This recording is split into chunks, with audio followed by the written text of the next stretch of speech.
Jennifer Coolidge saw me at the Chateau Marmont, and I had straight hair, and she thought I was Hillary Duff, and I was so confused. I was like, maybe I've become too well.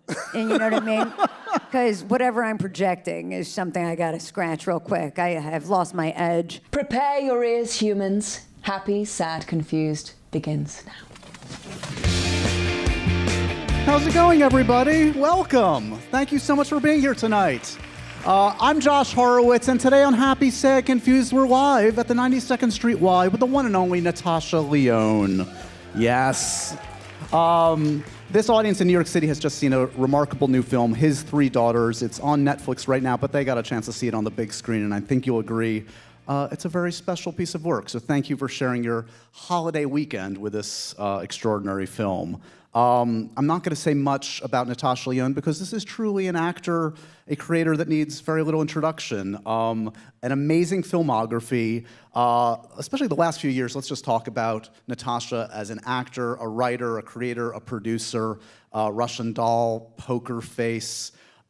She's killing it, and as you can see in this film, also just an amazing actor and another great contribution. And by the way, Upper East Side's own Natasha Lyonne. She's coming home tonight. So please give a warm welcome to the one and only Natasha Lyonne, everybody. Here she comes.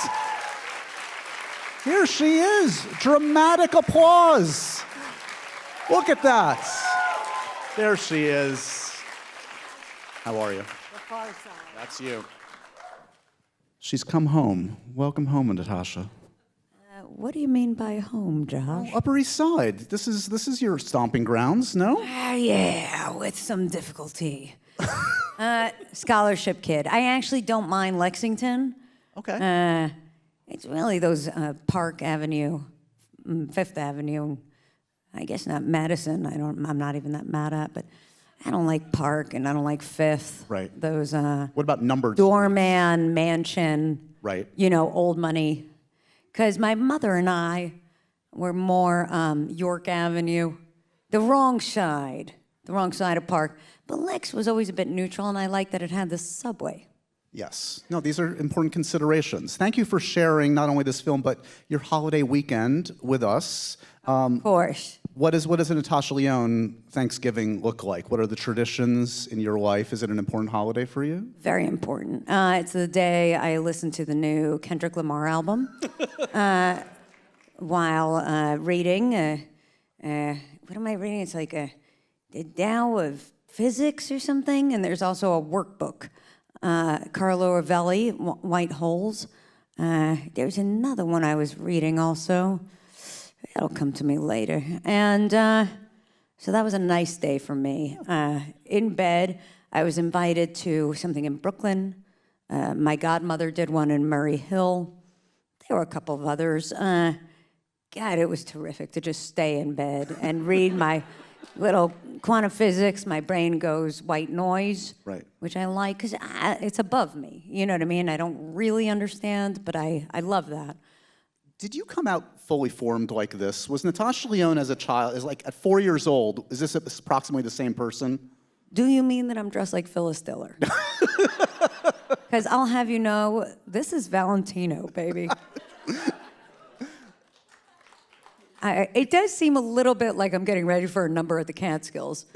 One time, somebody told me that I should do a Toady Fields biopic. I took that personally. I'll be honest. Joan Rivers, you know what I mean? Betty Davis late in life, like on Johnny Carson, like this. Even Lena Wertmuller I do.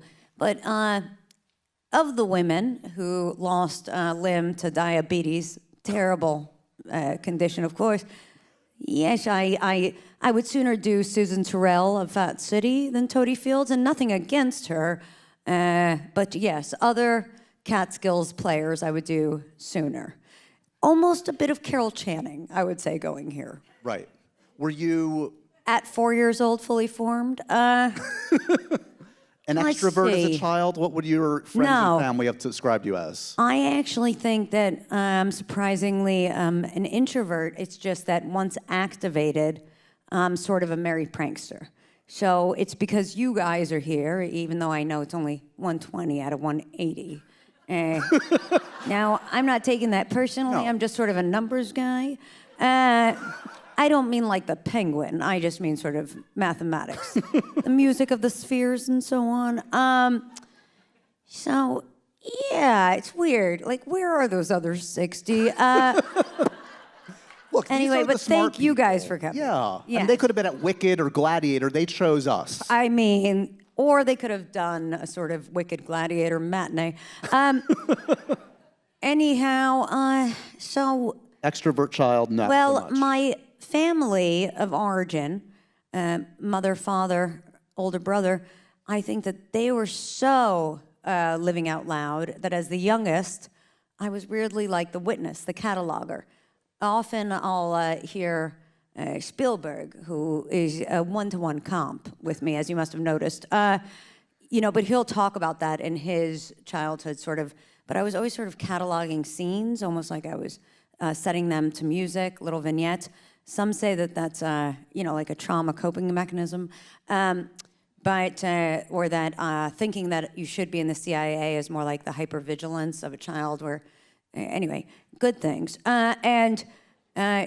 So I do think that I was a little bit of an introvert and a witness, but I do love human connection, and I love sort of like the magic, almost like the spirituality of a third place that exists with jokes. So even with the deli guy or something, the idea of having that superpower where you can say something in a rhythm and it causes an effect is so joyful for me that I think that's probably my most extroverted quality. And it was alive by 6, I would say, yeah. I asked your friend and collaborator, Ryan Johnson, how he'd describe you to an alien. This is how he responded. He said he'd begin to describe you, and the alien would interrupt and say, "Natasha, we go way back." Yes, I'd agree. And I'm so glad you asked him the right question. Yeah, I think I'd do just fine on assuming, it was terraformed and so on. Let's talk about, we'll circle back around to your amazing life and career, but let's talk about this fantastic film. His 3 daughters. Often. Wait, Sean Penn used to do that all the time with real cigarettes. What Totally. happened He's to the that only era? person that ever did, when I was doing my podcast in my office, he came into MTV, just started smoking, totally against the rules, didn't give a shit. Yeah, well, those were the good old days. Were you smoking during this? Because you have to smoke. I was, but I quit soon after. Lost my voice in the fighting scene, and I was like, I'll just get steroid shots like I did for SNL. Carrie Coon, being a great theater actress, was like, no, you need to see somebody about that. Lizzie Olsen, being the beautiful human being that she was like, no, you should see someone about that. And anyway, I love them very much, so I listened and quit smoking. But you see, now I'm smoking this rave device that I can't imagine is better for me. That's pure health right there, I'm sure. Peter O'Toole on Letterman. Was he smoking, or he was just telling anecdotes drunk? I think the latter, maybe both. Yeah. This film, you mentioned your co-stars. All of you guys are fantastic in this. Parts written specifically with you in mind by Ozzy Jacobs, which is not necessarily the norm. I don't know if that's happened to you in the past. Was that something that took you by surprise? And when you saw what Ozzy had in mind for you, what was your reaction? Well, moved. I would say, what happened, honey? You need a tissue? By and large, now that I've been doing this for 400 years, I really do think it's about the quality of the people that you're working with. So when Ozzy had mentioned Carrie and Lizzie, it was just so special and specific, and it proved to be so. And yeah, I mostly had people write for me or written for myself with some, development there intentionally. So I was a little bit like, why don't I get to be the Carrie Coon part? Only because it would have felt, like a stretch. I think I've always been a little bit disappointed in my career as an actor. I always imagined that there was going to come a time of like merchant ivory, other things, accents, period pieces. So, you know. That could happen. Well, and so to open something and see that yet again it was sort of the pothead who was like a little bit out of remove, I think because of, you know, Russian Doll and all that, I really wanted to find a way in that was totally different. And I think in large part my favorite thing about her was how little she spoke. Right. So, the first half of the movie, essentially, you are a bit of an observer. You're holding a lot back. Yeah. And yet conveying a lot. So that it does feel like it's a different challenge. Yeah, and I think I'm hyperverbal. Well, we don't talk about Kevin Spacey anymore, but his character was verbal. Yes, in God, Usual Suspects. Yeah. One of my favorite shots, that end shot with his little foots. Yeah. I sometimes do impressions of that. Not everyone Not gets as popular anymore, but still effective. Yes. Yeah. But still a great shot. So yeah, I think I'm usually somebody who does large speeches quickly. And I loved the idea of listening and then getting very internal and sort of like dropping all facade. I think I often do that, you know, for love of the game. I hate whisper acting, which I think is a new disease. I won't name names. Conveying importance just simply by... I fucking hate it. Like, I'm just like, please I want you to win your awards, but I can't watch this. Because sort of like a Willem Dafoe would never. Even though he seems sort of reserved, it would never happen. Emily Watson would never. You know, and Jack Nicholson in a 5 Easy Pieces even would it just wouldn't. And there does seem to be a modern disease on screen of like, you know, I don't blink and I talk down here. I hate it. Entertain the troops, I think. But with Rachel, there was something about just being able to listen and let go of any facade and really question, you know, why all those cigarettes? Surely it is a way of keeping some space between me and you because I'm just so sensitive, you know? I'm like so soft. So removing the sort of like harsh facade or even in a weird way the jokes and just listening, yeah, I really liked that part. My sense is the making of this film is kind of the ideal. Like this is the kind of thing that you have probably always wanted to do that just doesn't happen a lot. This is a short shoot, not to say that you want less time, but it's a down to business, 20 days. It's a personal story. It's, I don't know, talk to me about, like, does this feel like the platonic ideal of filmmaking for you? Is this like what you've been looking for as an actor for years? No. Or I guess maybe once, you know, as a teen reading Cassavetes on Cassavetes or, you know, sitting at the back of, weirdly, the new Beverly in LA with like a 40. I don't drink anymore, obviously, but maybe I should reconsider. Sitting in the back row by myself every day and watching the full rundown, you know, holy shit, Minnie and Moskowitz, wow. Love streams, holy shit. There was a time in my life where this was really it, or seeing Catherine Cartledge and David Thewlis naked and really being like, this is what I want it to be about. Now, as a director and a writer, and you know, I think in part because of these merchant ivories and stuff, but I think I was always that guy. I was at Tisch for filmmaking, not drama, at 15 years old. I double majored with philosophy, so I'd have something to make movies about. And I don't think I really had a fantasy of being off camera. I think I was just looking at comps like Albert Brooks or something and feeling like, oh, that's what you do when you're sort of a fast-talking New Yorker. You kind of mount your own. So now, though, I think my love of sci-fi, you know, I'm working with Ted Chiang, who obviously wrote the short story that Arrival is based on. And I do quite like the idea of scale. I feel like I'm 45. You know, I've done, I don't know, maybe 200 indie movies. Maybe 4 of them are watchable. And this one is obviously magic. I mean, it's such a gift, and you really feel it. Totally anonymous. You know, nobody knew about it, no announcements, 17 days.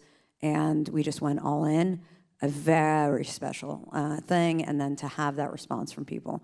By and large, though, yes, I would, at this age, like to be wielding, I don't know, something more in the style of like a Catherine Bigelow or something. You know what I mean? Like a real, a fucking movie that you can actually sit and watch. Yeah. You were just in a movie. You shot Fantastic Four. Oh, yeah. Yeah, I mean, although that really exists in its own framework entirely, it's almost its own genre. Was that a learning, though, to be a part of that giant machine? I mean, they do things a very particular, interesting way, I would imagine. Yeah, it was certainly interesting to witness. Yeah. Was it a surprising phone call to get, or? You know what I'd love to do? A movie almost like, well, I guess he also fell out of fashion, Luc Besson. But... Doesn't make you remember any when, less great. I mean, you remember when Gary Oldman like pops that pill in The Professional? And you're like, what the fuck is happening? Like a movie at that scale is something I would just love to write, direct, produce. I don't fucking care, be in it, you know, like, and then edit and create a score, really market it, like the whole thing. That to me would be much closer to a fantasy. Like that era of sort of filmmaking. Right. And also that it would have entertainment value and sort of this double resonance so that it would feel deeply personal, but also something that would hold over time. Well, I would imagine also you've had this experience, and any actor is lucky to have a few in their career when work succeeds on multiple levels. And you've had it in recent years with things like Poker Face and Russian Doll, where it becomes... It is personal, but it also, it reaches the masses. And that's got to be kind of like, on the television side of things, the ideal. Where Yeah, I think that I didn't, you know, I mean, I was a teenager for so long, maybe still. And so I don't think I knew. But now I sort of understand the purpose of scope. It's so significant, like, to actually have something reach an audience, because it means something about connection happens, and then there's even an act of service that happens there. It's very fun. Yeah. Yeah. Can we talk a little bit about the early acting experiences? I mean, the one that jumps out on the resume very early on, and must have been a formative experience, is working with Paul Reubens on Pee-wee's Playhouse. Did Paul stay in your life? We lost him way too young, just about a year or so ago. Yeah. Paul and I stayed tight. And I mean, I guess I would say that as a kid, as a New Yorker, I always wanted to be like De Niro and Scorsese, or sort of like a Pacino figure, or Michael Mann, or a tough kid, a tough guy. We were very into Rocky in the house, The Godfather, Taxi Driver. I'm talking like 7, 8 years old. That's why I have that tough guy accent. So it never really occurred to me that I was a comedy person. But now, looking back, I'm like, oh, fuck.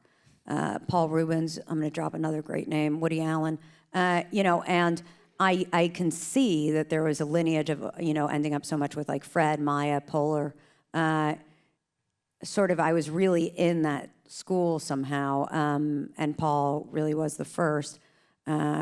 I love Paul Reubens, and he was so kind to me always, and I would go to his house. And towards the end, he would even call me. I guess he was doing this documentary that the Safdies were producing, and he was like, do you think I should really do it?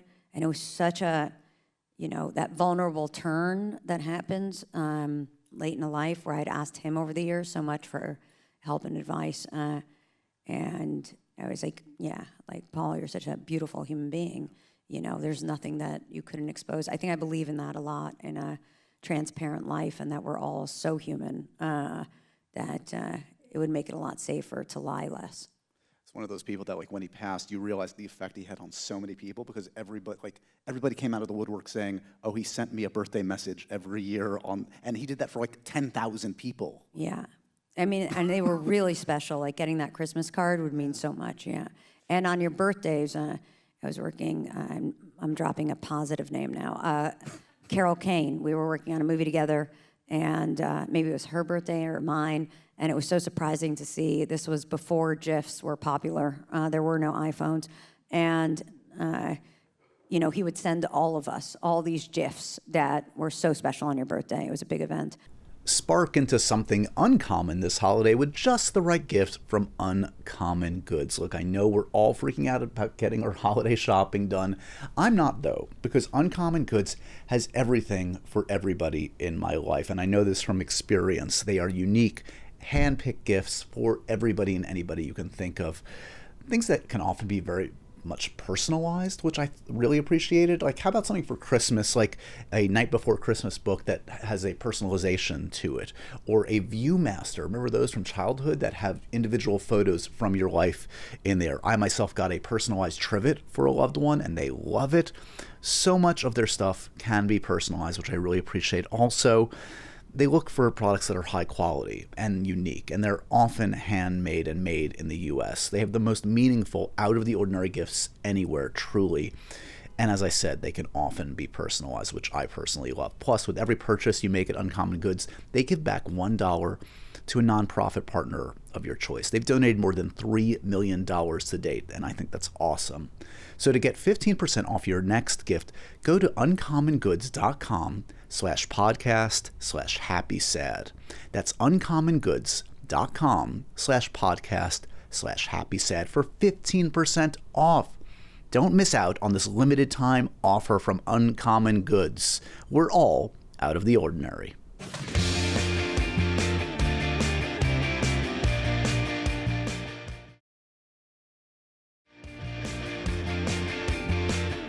I rewatched Everyone Says I Love You because I love that movie. We can say what we want about Woody, but that's Really, a great because movie. to quote my mother at the premiere, not his best. Really? You don't think it's a great movie? I'm like, I thought it was fine, but I was like, yo, lady. It was a big swing at the time. I mean, Also, she wore a fur coat to the premiere, and I was like, please don't do this. PETA. do you? So They were big in the 90s.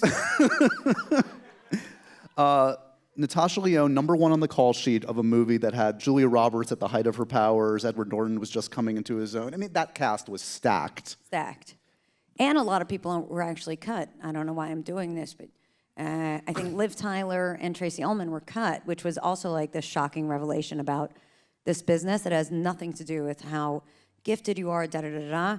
It's like a lot of things have already been written. I think once I really transitioned into a showrunner, a producer, rush into all that shit, like I started to really understand how much I'd mistaken about my experience as an actor, thinking it was on you to choose me, right. And realizing that actually you had something very specific in your mind as a writer that, I was never gonna get that part of, bad girl with eyeliner on CSI Miami. You know what I mean? It was just not gonna happen. They had a totally different vision. In retrospect, did that experience teach you something about being #1 on a call sheet, about kind of being the one that people look to in a way? Yeah, I mean, it was an oddball one. I'm now quite tight. But Ed Norton has proven to be like such a lovely figure in adult life. And at the time, I remember being very challenged by him because, I was #1 on the call sheet, but the only non-famous person in that movie. Right. And so just things like, for example, now I love Drew Barrymore. But I'll never forget the first time meeting her. I looked up to her so much. What was that movie? Girls on the Side or something? Boys on the Side. Yeah. Boys. And it's 1 out of 2. Yeah. And for some reason in my mind, it was sort of like the first movie star I met who was not 5'11", but was actually like 5'2".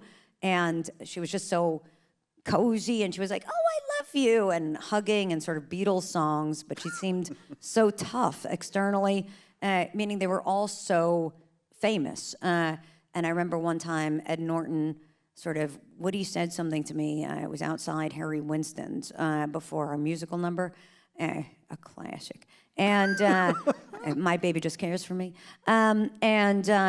Woody said something. We'd worked together a lot already.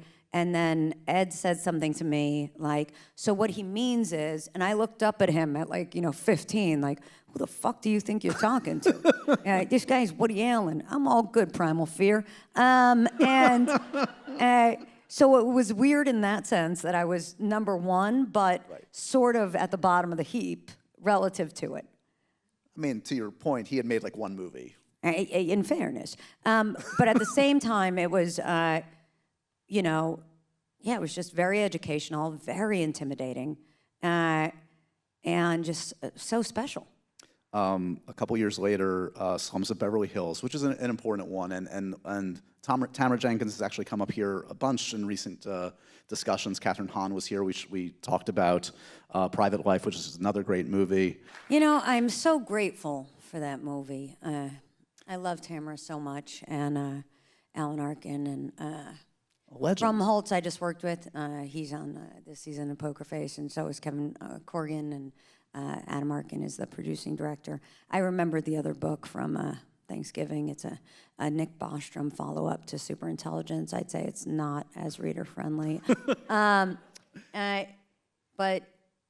yeah, I love Tamara so much. She continued to be somebody that, she was an East Village person. Recently, she moved to Brooklyn. Big mistake. But when she had a kid and stuff, I'd be like, oh, I'm going to be okay because of her. And she had to work so hard. I was spending a lot of time with Mike Rappaport and Kevin Corrigan at the time. So my New York accent was very intense. When I get nervous, it gets more intense. And she would always be pulling that back. And my God, did I love Alan Arkin. I mean, it feels like... I loved him so fucking much. The Russians are coming, the Russians are coming. Come on. Classic. You have a thing for lovable curmudgeons, and I feel like he's the Peter Falk, Alan Arkins of the world. They fit into the box set. I guess so, yeah, and just so funny, so honestly just so good at what he fucking does. Yeah. And then Carl Reiner, Rita Moreno, and I still am very close with Marissa Tomei. Oh, right, Jessica Walters. I mean, I'm so grateful that movie exists, because, we all die at the end of the movie, so I'm glad I can leave that behind. A much different kind of a movie that got you a lot of attention, a lot of the young actors, is something like American Pie, which, I don't know, for someone like you, does that feel like you might as well be in Lord of the Rings? It feels like an alien universe, too. Oh, I know, I'd much prefer to be in Lord of the Rings. I turned down that movie 5 times out of sheer confusion, because I was at Tisch by 15, so I had no tangible experience of, going to a white person high school and then doing dates for prom. I had no idea what the movie was about, and I think that I was sort of morally against it. That said, Chris and Paul Weitz are lovely, and I think I also have never really enjoyed the idea of these are the hot chicks and you are other. I'm like, that's not that fun, guys. Now, with 400 years between me and the film, I can see that it's very interesting that it touched a nerve for people and that they felt seen in it. I love Jason Biggs. I love Eddie K. Thomas very much. But yeah, I was very confused by the film. Yes. I'm going to rattle off a couple other films. You just tell me first thing that comes to mind. Doesn't have to be long, up to you. We have 9 minutes left? No, we've got about half an hour still. Oh, what's that clock trying to do? Oh, it's the That's actual the actual time in the United States right now. Yeah. Well, not all of the United States. That's fair. That's fair. She's right. She's right. Scary Movie 2. What's the first thing that comes to mind? What'd you say? Scary Movie 2. Oh, well, there's a big story there. So, first of all, I do love Keenen Ivory Wayans. Yep.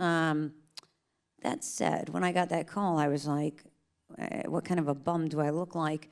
And they said, hold the roll. It's you and Marlon Brando, because he was going to be playing Max von Sydow to my Linda Blair. I said, say no more. As it turned out, when he arrived on set. And by the way, there's so many people I love in that movie. You know, it's really like, yeah, Regina Hall. Oh, yeah. And she's that's a major person. Yeah. And anyway, Brando shows up. I still have it on VHS. He has an oxygen tank and an earpiece. And I'm wearing full prosthetics. And I have to say things like, your mother sucks cocks in hell. And there's a delay when he responds, you know, and says, you know, the power of Christ compels you. Yes, it was such a special day. That didn't make the final cut. No, because, I mean, I would be curious. You maybe could find out. I don't have Google. Was that his last movie? It might be. It's certainly towards the end. I'm not sure. I'll have to access Google. Out? Yeah, someone get on Google. Yeah. I've wondered this before. Yeah. But then, you know, well, the puzzle comes out, the crossword puzzle, and I move on to other things. But I think it maybe was his last film. The next day he was not there. James Woods was. Right. As soon as he saw me, full into Blair makeup, he was like, "Oh, so you're a spinner." And I was like, "What does that mean?" But I was a big fan of his. I mean, Casino? Oh, great actor, no doubt. Is that him in Videodrome? Yeah. I mean, fucking A. Politics, a real doozy. I like that we're just bringing up canceled people today. We're but really we're rattling them all. Yeah, well, I mean, we all know the same information. Doesn't mean they don't exist. Anyway, and Andy Richter was there, who I adore. And so, yeah, it's mostly for me about the VHS copy. Yeah, I got you. But the footage doesn't really hold because there's a lot of spaces between things. I should maybe do a little edit on it. Right. Yes. Snip for the legend of Brando. Yes, I couldn't believe that I got a chance to work with him, though. Did you have a moment to revel in Apocalypse Now stories, or no? It was just not. I don't think he was really there at that time in his life. But in my mind, surely. You've probably never been asked about Blade Trinity. Is there anything to say about Blade Trinity? Well, David Goyer, the writer-director, had also done this other film called Zigzag. Zigzag also had Wesley Snipes. It had John Leguizamo and Oliver Platt as my pimp. And Wesley was so fucking extraordinary in this movie. It was a real indie film, tiny. And then on Blade Trinity, it was so funny. I'd never seen somebody do this. He had a tattoo double, a profile double, a body double, and he would really, you know, he would do his close-ups, but he's so fun to act with, but on the reverse, yeah, he wouldn't be there. And it was just so wild because on Zigzag, he was fully present. Yeah. I think he and Goyer or something had happened. It's like they were not clicking. I don't know. I think he was just really exercising and getting his tattoos on. And the other thing that was so special about that movie was I remember I had straight hair and little glasses, and I was trying to be a blind scientist. I don't know that I had fully put in the work. And so when I went outside in Canada, wherever we were, probably Vancouver, I smoked a cigarette with Chris Christopherson, and I had straight hair, and he said, "Oh, you're a real Janis Joplin type, huh?" And I was like, "What are you talking about? You know, I have straight hair." And there was something very moving about not having fooled him. He saw the real you. Yeah, so I just, that moment alone was worth the price of admission. Yeah. I'm not sure I've ever seen the film, I should say. You've got the memories. It's okay. You've got Chris Christopherson memories. The second act of your career, Jumping Ahead, which begins on the stage back here in New York, correct? So obviously, we can, if they have Google, they can check out some issues that you dealt with in the middle part of your life. I have no idea what you're talking about. You make this remarkable... Yes, I dropped out. I had 6 children. I started a farm to table, and I did good works. I wrote 3 novels. I think that's what he's referring to. That's what I'm talking about. But you make this long journey back, and you need the trust and empowerment of other people to give you opportunity. Who do you credit kind of with helping giving you a jump start in the second act of your I mean, career? 100% Chloe Sevigny, who really is my big sister. But essentially, she vouched for me to Scott Elliott, who was running the new group, still is, for this Mike Lee play called 2,000 Years. And yeah, she really did that thing. She vouched for me. I guess Darren Aronofsky had also written a letter about something else a little bit later. Hey, give her a chance, just like Mickey Rourke in The Wrestler, you know, like insurance policy stuff. Yeah, but it was really Chloe. Did it feel like in those early new experiences, like you were relearning or learning new skills, like you were starting from scratch? Or Yeah, fully. I mean, I had always done it as a child. It was never my dream. It was my parents' dream. You know, my dad wanted to be a boxing promoter. My mother was on point at a very young age, French woman. So, you know, ballet and boxing. So they wanted to be famous. So I always felt like it was a very dirty thing. You know, it was a gift. But it was like being able to play music by ear. Coming back through the theater, like when I dropped out, I thought it was pretty complete. And I would think about things like, maybe I could get a job at NASA. All right, I don't know anything about that. The theater really retrained me. I mean, I got to work with like Ann Dowd, Ethan Hawke was very significant, Sam Gold, Tigers Be Still, Nora Ephron and Delia Ephron, Carol Kane, Tyne Daly, and they were sort of like retraining me on something else that I didn't totally understand. And yeah, I kind of made it my own thing. Just to say, I mean, I was a major movie person. Like, I mean, yeah. I'd gone to the film forum every day for like the quadruple feature. I knew all about, you know, pre-code Hollywood. I'd read every, you know, Sidney Lumet making movies, every Nick Ray, you know, I was Interrupted. Like, I was really that guy, and very much believing in film and writing and directing. I was just such a serious, it's in my bones type of person. But it did really allow me to have, you know, filmmaking altogether on my own terms.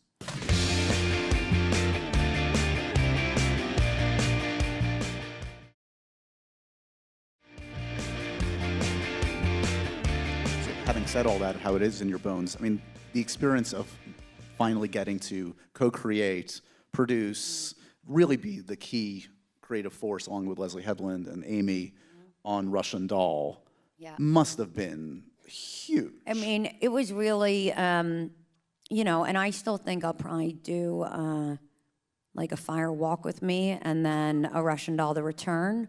You know, those characters don't die.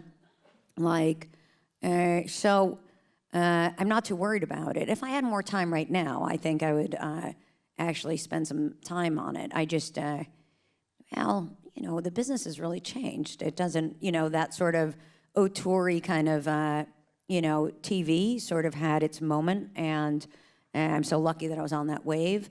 But, you know, you got to give time and not really rush it, I think. And but Russian Doll was this thing that, I mean, we put together a first all-female writers' room. I'd been writing iterations of it for years before. You know, I even got together with Leslie and Amy on it. You know, they weren't good, but they were the beginnings of things. I'd always used Nadia, sort of like Bukowski would use Harry Chinaski. I just decided based on Nadia Comaneci. I knew that there was a story there that I wanted to tell, something about being sort of like, you know, undead, all that jazz, all that stuff, or even The Singing Detective, or even JoJo Dancer, Your Life is Calling, or even the beginning of Once Upon a Time in America when he's getting that phone call in the opium den, looking back at a life. And putting together all of those women in that writer's room and really coming in the first day with a, you know, Wilhelm Reich book, and it was not logotherapy. It was, oh, right, Viktor Frankl, Man's Search for Meaning, and I was like, it's a half-hour comedy. It's going to be sick, you know? Picture this, but like more Lou Reed. And yeah, like reaching at the outer limits of our brains and sort of feeling like we were up against it and failing. And it was a magical thing. And I remember just days where I would walk on, writing, directing, producing, show running, starring, holy shit, and chain smoking, over budget, COVID. And I would do that thing where I was like, I'd heard about it. Obviously I did go on a whole spiritual journey, walkabout, whatever you want to call it, and drug addiction. And but I would look down at my feet and all that stress, like walking onto the stage, and I really would have that moment where it would come over me, and I was like, holy shit, you're exactly where you're supposed to be, unlike almost anything else I've ever experienced. And it was very powerful. Like, I'm just so grateful for that fucking show. Yeah. It really, it let me know. It was also something about, I think I was very bullied as a kid in high school for being other, and the fact that people understood what I was up to and identified with it was so fucking healing. Yeah. It meant so much to me, yeah. How's Poker Face Season 2 going? Well, it's going great. We're almost really done now. I guess I'm directing the finale, and that'll do us. So last year you directed Nick Nolte. Have you had a similar amazing moment? I mean, he's and Cherry Jones, who's extraordinary. Oh my God, Nick Nolte was so fun, and Phil Tippett was there, and that was amazing. I loved it. This year, I guess I directed the second episode, but I went first. But Ryan directs the pilot technically, as he should. Oh my God, and his episode is just bananas. It's so good. It's like the inside of Ryan's mind. And then, yes, I think this finale will be quite fun. And I mean, it's been a great season. I mean, we have so many, and there's just so many loves of my life in it. You mentioned all the actors that you came up with that became friends. They're all popping up. Chloe, Gabby's in the season, right? Gabby Hoffman. Yeah, Gabby Hoffman, who's technically my oldest friend except for Evan. But because Gabby was, I guess, we're talking about Woody a lot tonight, but it is the Upper East Side. But yeah, so I think Gabby was 12 and I was 14, 15. So technically, she's my oldest friend. Have you lost your eligibility? Meaning that I stayed in touch with over the years. Gotcha. Have you lost your eligibility to be in a Knives Out movie since you've played Natasha Lyonne in a Knives Out movie? I would think it depends how many they make. Okay. I would think if he ends up making 42 of them, I could see a reappearance. Yeah. If 3 is the last one, I would say I'm not in it. Okay. Yes. The ship has sailed. Mm-hmm. We're going to end here. The happy, sad, confused, profoundly random questions, Natasha. Are you ready? Did you say happy, sad? This is the podcast you're on. I know you don't know it. Sure. Why not? Big Does fan. Does it have ads? Does it what? Ads? Does it have advertising? Yeah, we could advertise for your Well, I mean, too. I don't own this thing. But, Red Bull? Yes. 2 things that I should be sponsored by. Evan, maybe you could help. Or at least upon my death. Dogs or cats, Natasha? Root Beer is 14. That's my dog. Heidi was a Rottweiler I had. I loved. So Smokey, Neapolitan Mastiff, much bigger as an adult than as a puppy. Tends to happen that way, doesn't it? Yeah, so I do love dogs, although I would say I'm allergic to cats. And if I was not, I mean, I do love a cat. Okay. I really do. But I don't love that they have a litter box. I think it's disgusting. Yeah. But yes, and I'm not a big fan of dogs in Manhattan. I think it's also sort of disgusting. Which aspect? It's sort of like wearing flip-flops in Manhattan. What's wrong with you? This is the wrong location. You know what I mean? This isn't Club Med. There are plenty of places to do it, not here. Cover your feet up. Right. And so I feel that way about dogs in Manhattan. What are you walking through this muck? You know? Would David Dinkins walk around like this? I don't think so. I knew Dinkins would get a name check at some point tonight. Dinkins always gets a name check. And also, remember littering. Remember in the 90s, you would get drunk, you were a teenager, and you would just get some pizza on a paper plate with some cellophane, and you just throw it out the window Glory days, yeah. on your way downtown. Nobody remembers? Yeah, you had to be there. It was New York. But yes, I think always cover your toes. If you're in New York, it's disgusting. Yeah, I hear you. I think that's how I feel about it. I love dogs in the open air. Yes. What do you collect, if anything? I would like the idea that a cat could, live in the house. Yeah. I got you. Yeah, no problem. Do you collect anything? Yeah, I actually collect a lot of vintage Freemason stuff, and often it can get you out of trouble because a real Freemason will think you are a Freemason, potentially high level, and they'll do things for you. For example, one time a used car dealership, a car salesman. Well, I got into a little fender bender, and I would say it was my fault. And then when he got out of the car, he saw my Freemason secondhand pawn shop jewelry, and he said, "I'm so sorry. I didn't realize that you were like a high priestess or something. And why don't you come with me back to the shop? I'll get you a new car." It was a Mercedes. I had Karen Black help me buy it because I was already in Studio City or somewhere I didn't understand. And it was like a Joan Didion Mercedes, sort of like a banana colored. I'd always wanted one. So I'm just saying that it was very helpful. And ever since then, I've sort of continued to collect it. No interest in being a Freemason, a super sketchy group. But it happens to be something that I collect. Yeah. What's the wallpaper on your phone?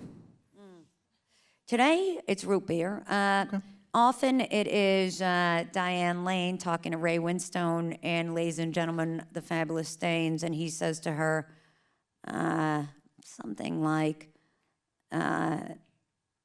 she says, maybe I'm everything you always wanted to be, and then he says in the middle panel, a cunt, and she says, exactly. And punk rock is hell, and if you just leave your phone around, yeah, people don't fuck with you, yeah. When I've seen Diane Lane and complimented her on the film, she's always like, not my favorite. But if you say that to Laura Dern, she's fine with it. Yes. What's the last actor you were mistaken for? Does that ever happen? Not really. I was offered the Pacino part in Glengarry Glen Ross. And I don't know, it doesn't come up often. Okay. I guess so. Maybe if I have straight hair. Oh yeah, I remember once. I dropped out for a while. Because I was writing all those novels. And Jennifer Coolidge saw me at the Chateau Marmont, and I had straight hair, and she thought I was Hilary Duff, and I was so confused. I was like, maybe I've become too well. And you know what I mean? Because whatever I'm projecting is something I got to scratch real quick. I have lost my edge. Hillary seems like a lovely person. Yes, no. And sometimes I'll look at pictures of her and be like, I think maybe this is a good thing. I think they mean this kindly. How deep into the conversation did you get? Not very far. Jennifer moves quickly. She was sort of like, oh, I thought you were Hilary Duff. And I was like, I'm not. And it was over. But yeah, I would rather be mistaken for Keith Richards or something. But yes, I guess, well, I'm a Hilary Duff sort. You guys can see that. You're kind of the cross between Hilary Duff and Keith Richards. Yeah, sure. And finally, what's the worst note a director has ever given you?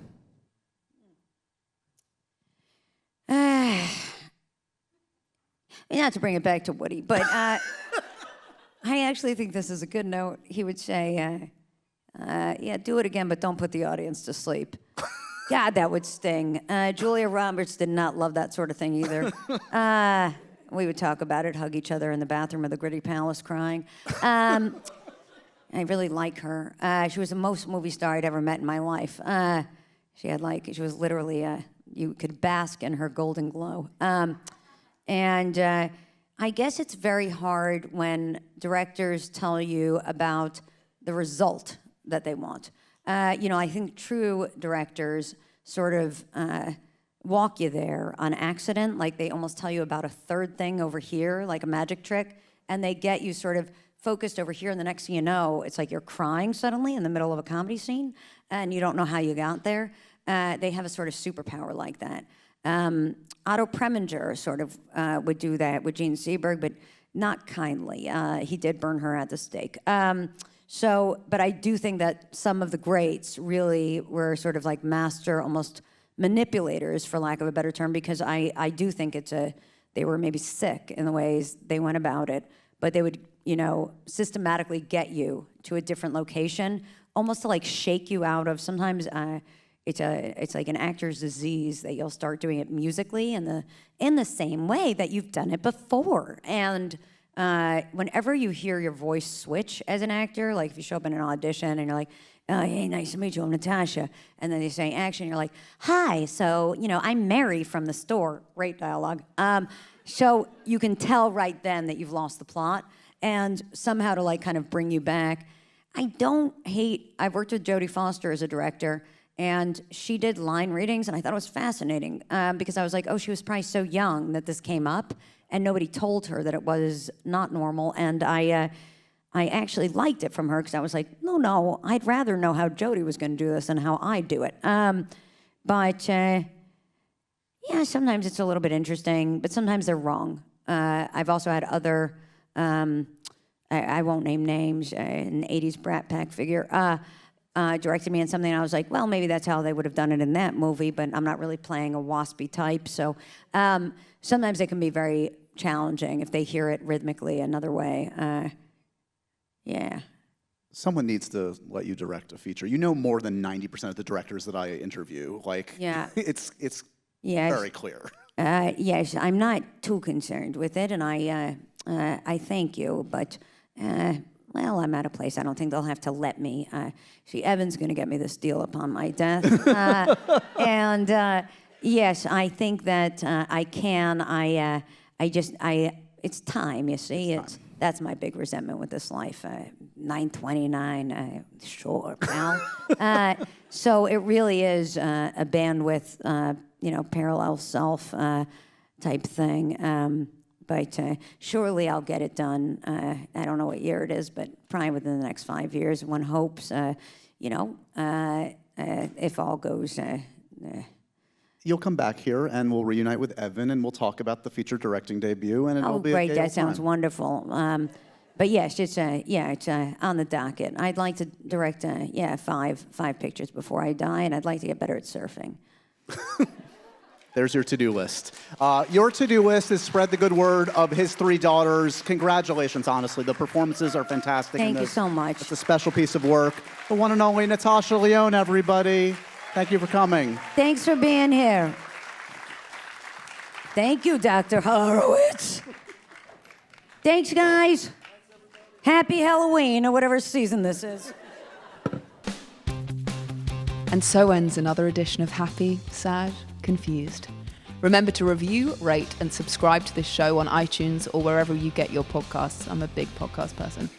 I'm Daisy Ridley, and I definitely wasn't pressured to do this by Josh.